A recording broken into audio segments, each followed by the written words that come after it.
boring. They're going to be, just word vomiting on me. And like, you guys look like superstars. Like, you're all bright and beautiful. And I just think that this is so important because LaDonna and I met at a networking event just like this as well.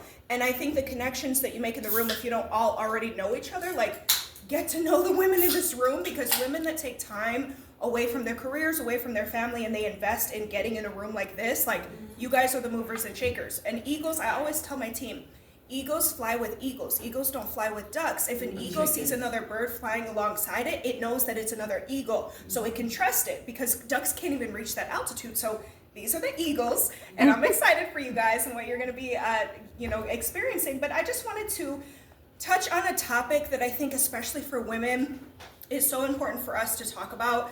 But before I hop into it, just to give you guys some of my background, I grew up in the Chicago area. Are most of you guys from this area, or we have a lot of transplants? Yes. Midwest, okay. Michigan, where else? Louisiana. Oklahoma, New York. Louisiana, New York. Oh, so we're all transplanted. Native Texan here. That's all I gotta say. Houston. Okay, so we got it's like a house, a room divided, right? I come from the Chicago area, and growing up, I wanted to be a teacher. I really did. I don't know if we have any educators in the room, but I wanted to be a teacher. I like to help, mentor, coach. That's what I like to do. But when I got into high school, they put me into these engineering classes. And honestly, this is why I chose my career. When I was doing my research, because 17-year-olds should definitely be tasked with figuring out what they should do for the rest of their life at 17. Like, that's just such a great idea, right? So I was figuring out what my major should be and what I should do for the rest of my life.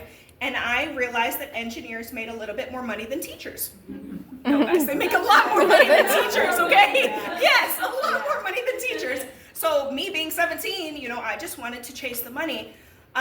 Because growing up in the south side of Chicago and where I come from, guys, you don't see a lot of success stories, right? You see, what I saw is a lot of, I didn't have siblings growing up, but I had a lot of friends that had siblings, and I would see a lot of my friends' older siblings go off to school or go off to chase their dream or whatever, and shortly after they'd end back home in the parents' basement, and I thought that was a norm for us. And that really scared me. I wanted to do something where I can be financially independent and I wouldn't have to come back home, honestly. So instead of following my dream of teaching, I said, let me follow something where I know I could probably make some money and I'll be cool financially.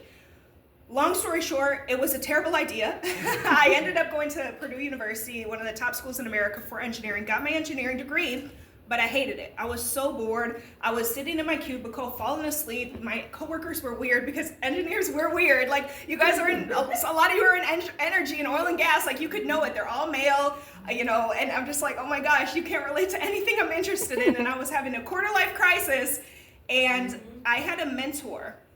Thankfully, I had a mentor. Mentorship is so important. Mentors are cheat codes. Like, they can look at you and just like change the whole trajectory of your life. So my mentor said, Erika, you should probably not be in this department. I think you should try sales.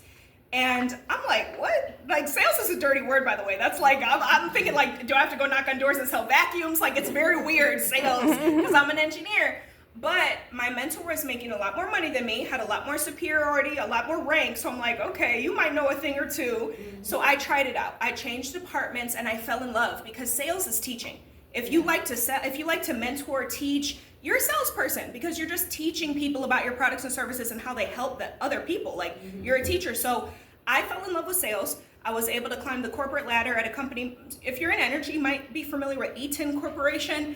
It's an electrical company. So I started climbing the corporate ladder in Atlanta, Georgia. That was my first job after Purdue. And then I took a promotion that moved me here to Houston. So that's how I relocated here. I started dealing with a lot of the people in energy and the oil and gas industries, the ship channel.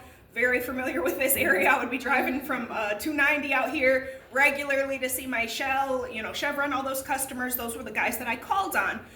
So I did that. I was making six figures when I was 25 years old. And then I met my now husband, who was just a friend at the time. And he was in insurance. He worked for Travelers. He was an underwriter. And he decided he wanted to start doing personal lines. He wanted to do personal insurance, start his own company, start his own business. So he got licensed in life insurance in 2018. He introduced me to it, and I got started just to like kind of be a secretary, like just kind of to help him a little bit, like see him be successful. And then I got more involved when I saw the crusade. You know, my mom died when I was 7 years old. She was 38 in her sleep, very unexpected. She didn't have life insurance. In the South Side of Chicago, guys, we don't talk about asset management, protecting our futures. It just doesn't come up. We're just trying to get by.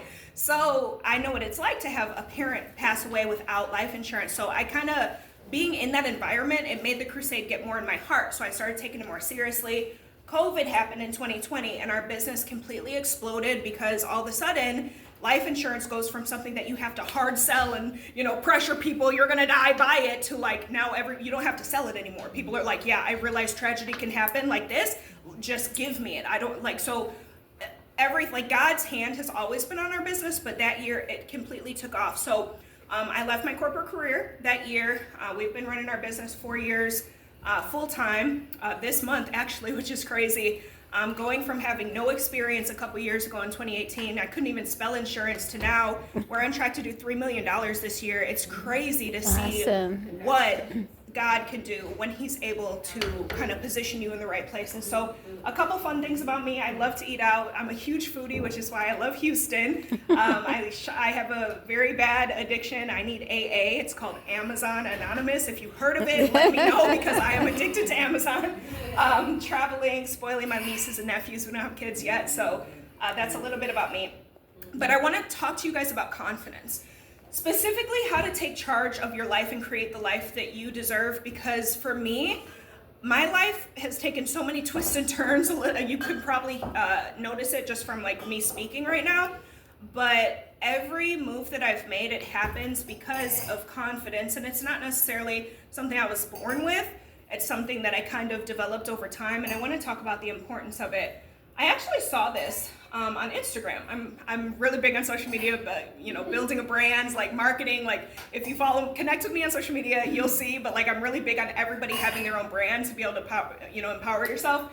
But I saw this on Instagram and it was so relevant to this topic. If you spend your time chasing butterflies, they're gonna fly away from you. But if you spend your time making a beautiful garden, the butterflies are going to come to you. So don't chase, attract. You must become the magnet of whatever it is that you want. Magnets come first, manifestation second. So a lot of the times we're trying to chase these opportunities and chase after X, Y, and Z, when it's like, why don't you work on you, focus on you, be the best person that you can be, and those doors are gonna open and the people that are supposed to be in your life are gonna come. So that was pretty profound. This was me at Eaton in my electrical career in oil and gas out here in Houston, just running up and down 290. I actually had responsibility. Some of you guys said Louisiana, Oklahoma. I had responsibility for the entire Gulf by the end of my career, right before I retired. I was responsible for managing a $200 million marketing campaign in 5 states, so Texas and every state that touches Texas.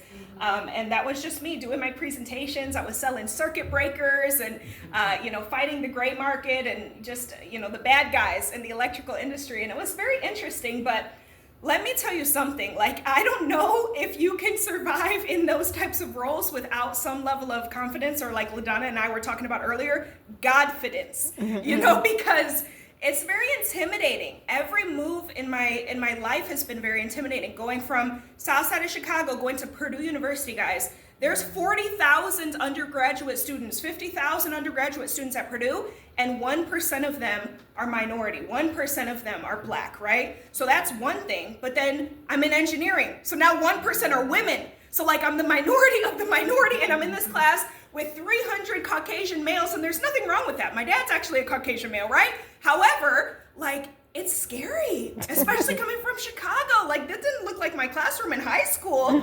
So that was very awkward. You have to develop your confidence in those types of environments. And then graduating and going into a role like this, it looks just like Purdue. So thankfully that experience kind of conditioned me and it helped me and it prepared me. But every new level, it's going to be super uncomfortable. But what I've found is that nothing great comes out of your comfort zone.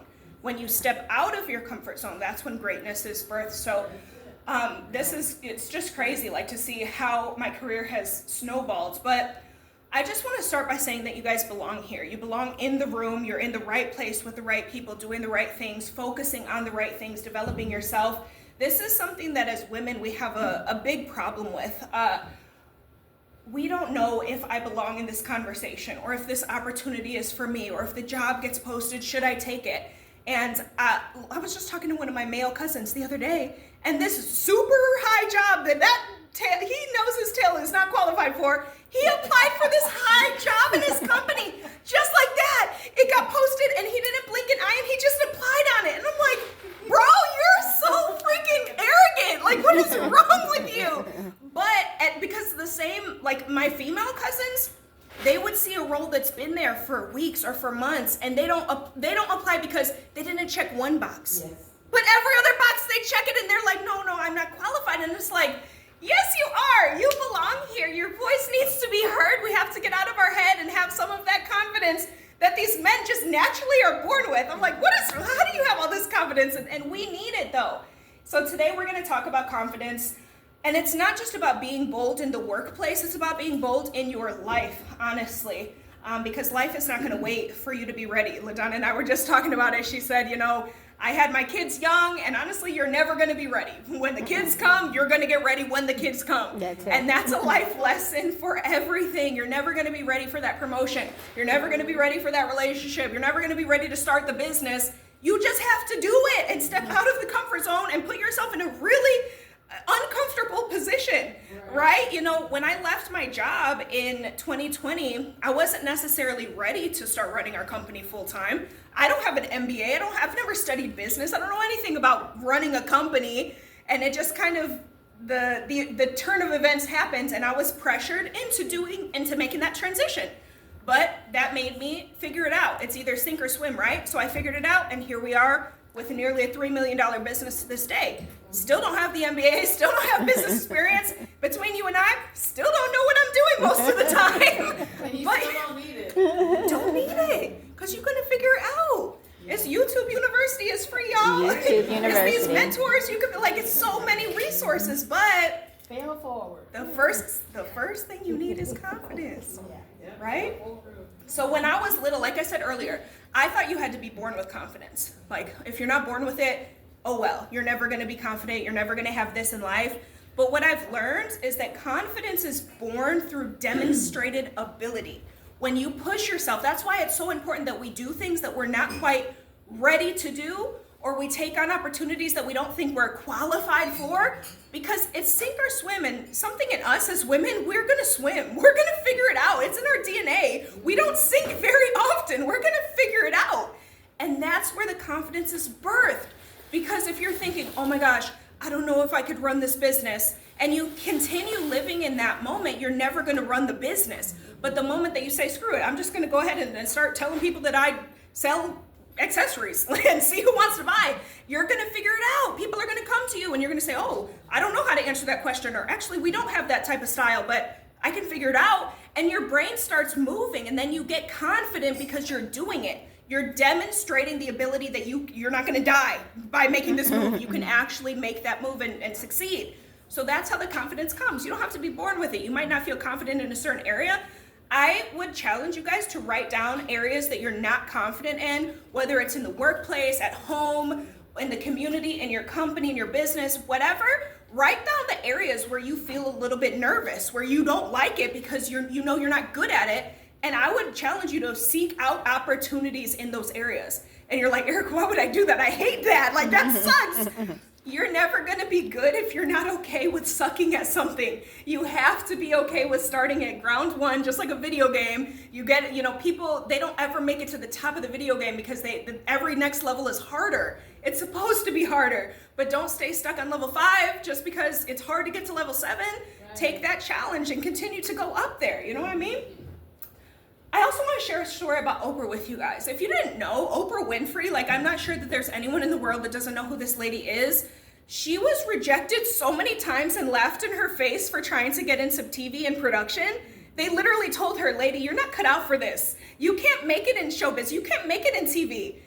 Do you want to know how, in her time, by the way, when she was coming up in this era, there was no, diversity and inclusion, all that, there was not that. The DEI, there was not that back in her day. It was very intimidating. It was extremely scary. And to be told to your face, there wasn't a circle like this. There wasn't a room. They didn't say, come, Oprah, let us pour into you. Let's have wine. Let's go on a boat. Let's have a speaker to fire us up. No. There was none of that, but there was a bunch of of you suck, you can't do it, you're not qualified, why are you here, who told you you could do this? Like, imagine had she quit, what the trajectory of production would be for Black women, for women in general, for people. She's such an inspiration, but she didn't give up. She didn't quit just because of that. She had the confidence and the Godfidence inside of her to continue going. And now she's one of the wealthiest women in the entire world, the most powerful women in the entire world. But it started because she had even that little mustard seed, even that little ounce of confidence, like, I'm not gonna believe what you're telling me. I'm gonna believe what I know to be true about myself. And she continued on. You see, every one of us has faced some type of rejection, something like that, where it beats down our confidence, where we second guess ourselves and we question ourselves. Am I good enough? Can I do this? Nobody in my family has ever succeeded in business. I probably am not gonna be able to do it. Nobody in my family has ever been a C-suite executive. That can never be for me. Nobody in my family ever graduated college. I can't go get the degree. Like, we tell ourselves these lies based on nothingness. There's no validity to what we tell ourselves. And by the way, your brain is very smart in the sense that it will believe whatever you tell it. Your brain doesn't know wrong from right. By the way, your brain doesn't know a truth from a lie. Your brain only knows what you tell it to be true.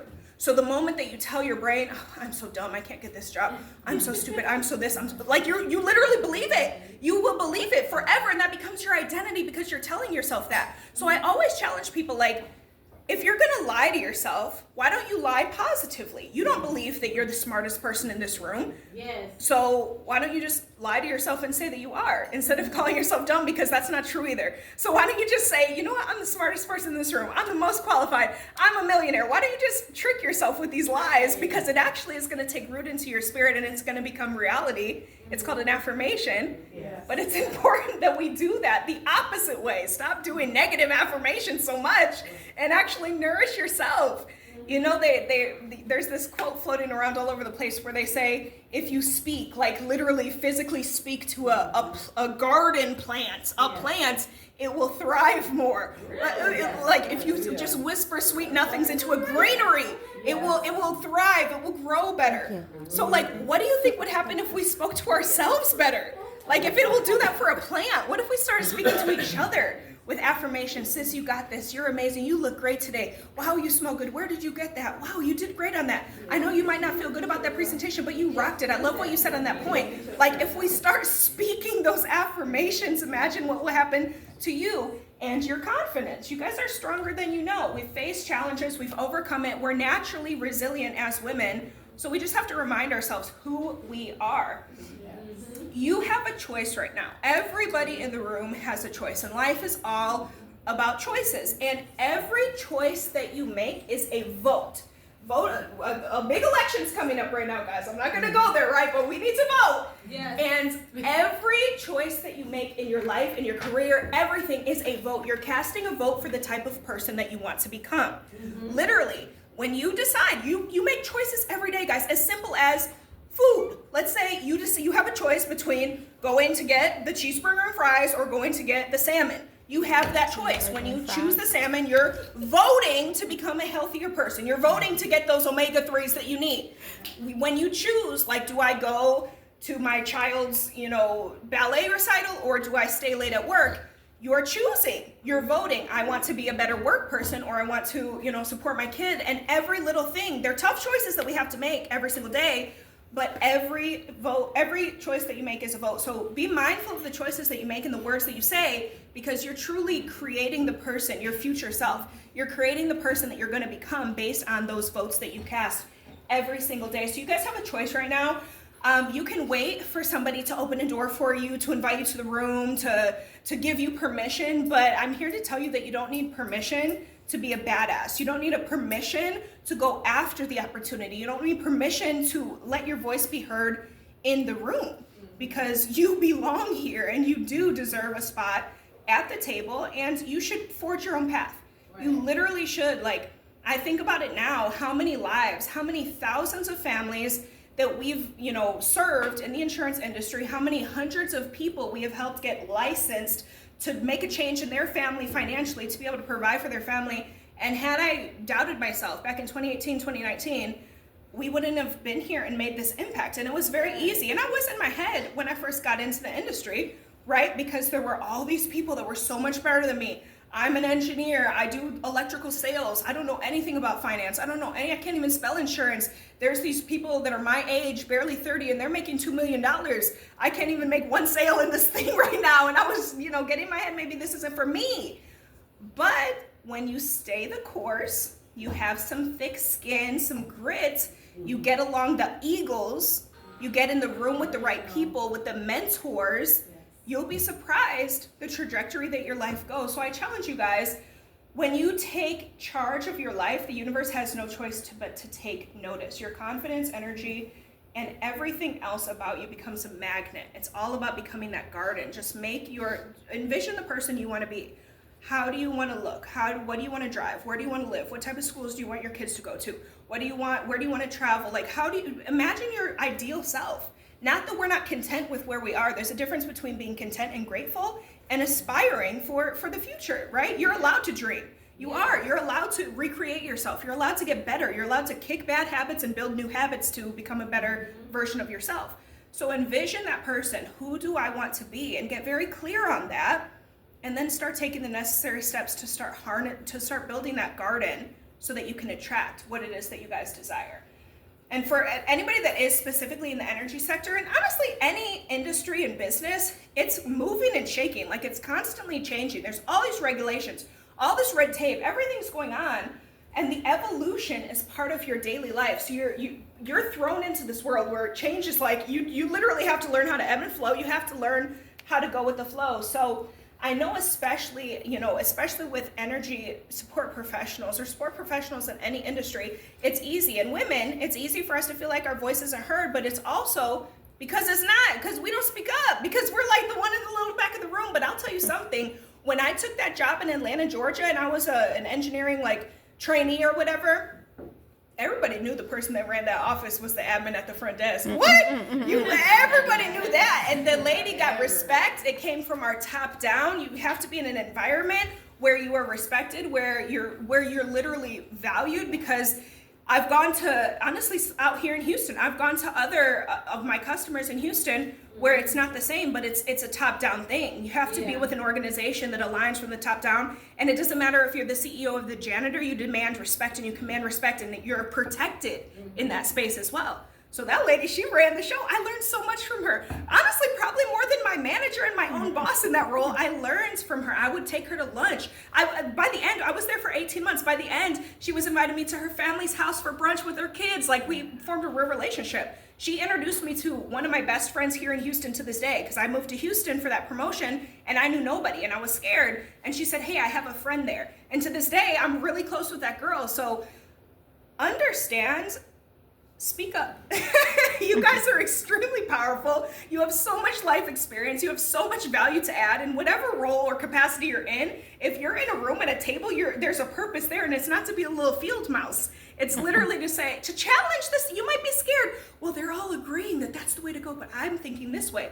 So they might all be wrong. They might all be idiots. You might be the one that's right. And by voicing that opinion, it might not necessarily be that everybody flips the script and, oh my God, yeah, let's do that. But at least you're challenging the status quo and you're giving a difference of opinion because you come from somewhere different. You had a different walk of life. If in energy and in oil and gas, a lot of times we are the only women, so the men and women think very differently. Very differently. So if you don't let your voice be heard, that there's a whole world of opportunities and ideas that are going to be passed over and not even entertained just because we're doubting ourselves, is my opinion valid? And I've been there, guys. I've been there so much, but I just got to a point, everybody knew me as Crazy E in the office because I'm just like, I don't understand. I don't agree with it. I don't know.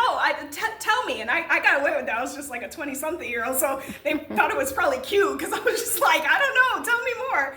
But now I'm at a point where I just speak my mind because I do have the confidence that God gives me revelation to know wrong from right. And as long as I know that I'm not trying to manipulate someone or hurt someone or hinder someone intentionally, I think that my voice at least deserves to be heard. Yes. So that's what I challenge for all of you guys. And I want to leave you guys with this challenge. Stop playing small. Stop shrinking yourselves to make other people feel comfortable. It's time to take up space and walk boldly towards that? the life that you deserve. This one does not have that problem. Let me tell you that for a Do fact. it. We're not about shrinking so others can feel comfortable. You can see it on No her more face. waiting for the right time. The time is now. Don't doubt yourself. Continue to move forward. This is your moment. So thank you guys for allowing me to share this space with you. Absolutely. Appreciate it.